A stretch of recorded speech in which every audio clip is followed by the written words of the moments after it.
Good morning, my brothers and sisters. Welcome to A Serial Killer in the Garden. This is episode number 21 in the book of Genesis, and I was thinking about, we're going to talk about three things today. The Satan in the garden, Adam in the garden, and then Eve in the garden. And Satan is the serial killer. So we get that from John 8 before we go to Genesis. Jesus says about people, you belong to your father, the devil, and you want to carry out your father's desires. And then he's going to describe Satan. Jesus is going to describe Satan right from the beginning. Listen what he says. He was a murderer from the beginning. He was a murderer from the beginning. So here, the book of Genesis is the beginning. So he is the murderer who is here. And to make it worse, he even lies about murdering, and he comes lying, saying there is no death, and questions God and gets Eve to question God by saying, you will surely not die. Now, this result in the death of Adam, the death of Eve, and then billions of people that follow them.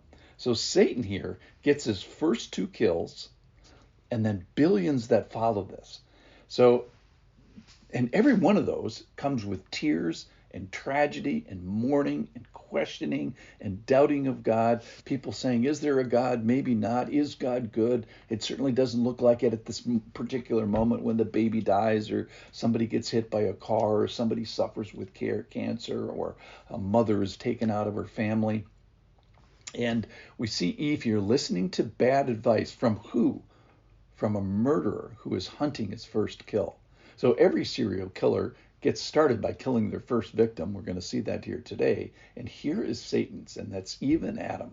And then the news guys always go to the next door neighbor and say, gosh, it didn't seem that bad. It was exactly. That's because the serpent is crafty, shrewd, cunning, clever. Listen in here. This is our official passage, which is Genesis chapter 3, verse 1. Now the serpent was more crafty than any other beast of the field that the Lord had made. He said to the woman, did God actually say, you shall not eat of any tree in the garden? So he kind of gets that wrong. So he's not exactly a beast without a will. He is created by and rebellious to God. He's not on par with God. He's a created being. One of the stories of the 19th century church fathers, I think it might have been Spurgeon, that might be wrong.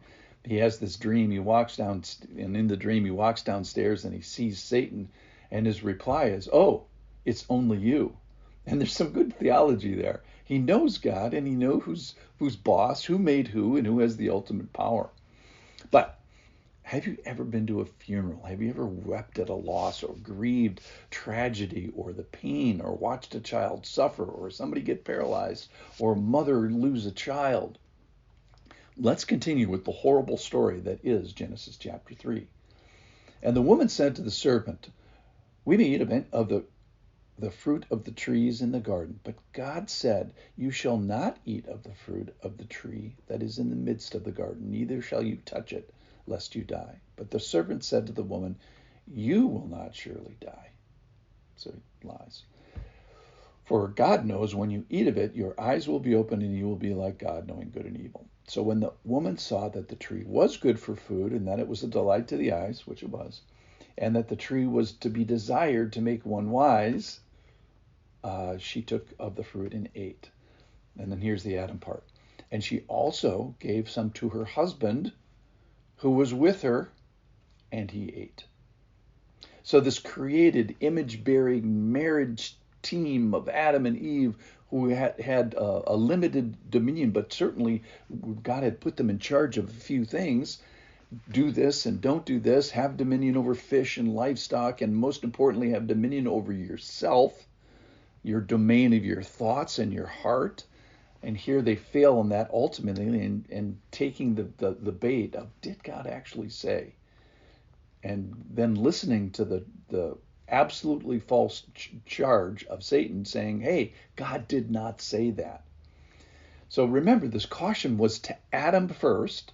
Then back in 2:15, the Lord God took the man, put him in the Garden of Eden to work it and keep it. And the Lord God commanded the man, because Eve didn't exist yet, you may surely eat of the tree of the garden, but of the tree of the knowledge of good and evil you shall not eat, for in the day you eat of it you shall surely die. So this caution was to Adam only, and his job was to communicate and express it and share it with other people in his domain, which was Eve. And actually, he apparently did that. Maybe not to the extent of necessary. So God gave the command to Adam. It's called a command. It's pretty clear. And don't forget, this was in the milieu of walking with God, fellowship with God, contact with God, intimacy of God, sort of heaven on earth, which we're going to get to at the very end of the Bible. And this is what we are going to long for until we get to heaven, until we get to paradise in that kingdom. So Adam was there at the initial interaction, and Adam did not do a good enough job expressing dominion of the first order, which is himself, because he fails in this. Then he didn't do a good job expressing his dominion in this sort of second order, which is to communicate this to the point that Eve believed it. And he is responsible in the sense that he allowed her to doubt. He allowed her to talk to the serial killer.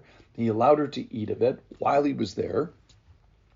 And for sure, the failure of Eve is really a failure of Adam. Remember, he was with her and he ate. Now let's just talk about Eve for just a second. Eve knew too. She knew enough about these commandments because she quotes and misquotes a little bit what Adam must have told her about what God told Adam. So when the Satan challenged her, Eve quoted and said, "No, we can't eat of this. We will die." So she knew enough about the commandments to obey and trust in the character of the Lord. So both Adam fails and Eve fails. All right, so just final thought here is that we also have an area of dominion, of domain, and in a holy way, we will be challenged in that even today.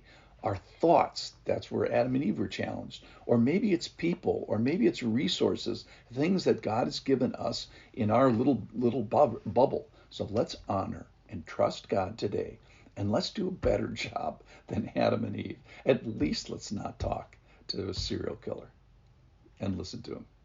Thanks for listening.